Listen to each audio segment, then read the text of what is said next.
Chapter 34. Now Dinah, the daughter Leah had borne to Jacob, went out to visit the women of the land. When Shechem, son of Hamor the Hivite, the ruler of that area, saw her, he took her and violated her. His heart was drawn to Dinah, daughter of Jacob, and he loved the girl, and spoke tenderly to her.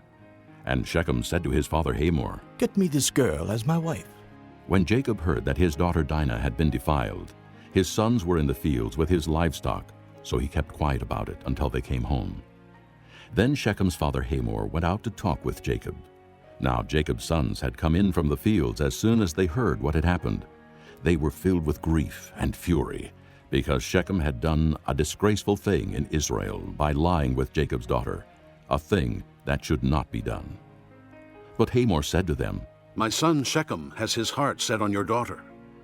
Please give her to him as his wife. Intermarry with us. Give us your daughters and take our daughters for yourselves. You can settle among us. The land is open to you.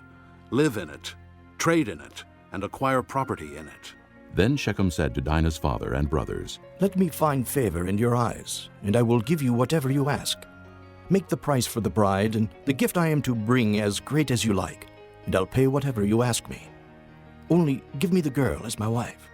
Because their sister Dinah had been defiled, Jacob's sons replied deceitfully as they spoke to Shechem and his father Hamor. They said to them, "We can't do such a thing. We can't give our sister to a man who is not circumcised. That would be a disgrace to us. We will give our consent to you on one condition only, that you become like us by circumcising all your males. Then we will give you our daughters and take your daughters for ourselves. We'll settle among you and become one people with you. But if you will not agree to be circumcised, we'll take our sister and go." Their proposal seemed good to Hamor and his son Shechem. The young man, who was the most honored of all his father's household, lost no time in doing what they said, because he was delighted with Jacob's daughter. So Hamor and his son Shechem went to the gate of their city to speak to their fellow townsmen.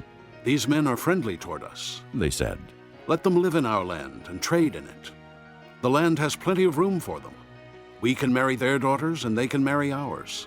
But the men will consent to live with us as one people only on the condition that our males be circumcised as they themselves are. Won't their livestock, their property, and all their other animals become ours? So let us give our consent to them, and they will settle among us." All the men who went out of the city gate agreed with Hamor and his son Shechem, and every male in the city was circumcised. 3 days later, while all of them were still in pain, 2 of Jacob's sons, Simeon and Levi, Dinah's brothers, took their swords and attacked the unsuspecting city, killing every male. They put Hamor and his son Shechem to the sword, and took Dinah from Shechem's house and left. The sons of Jacob came upon the dead bodies and looted the city where their sister had been defiled.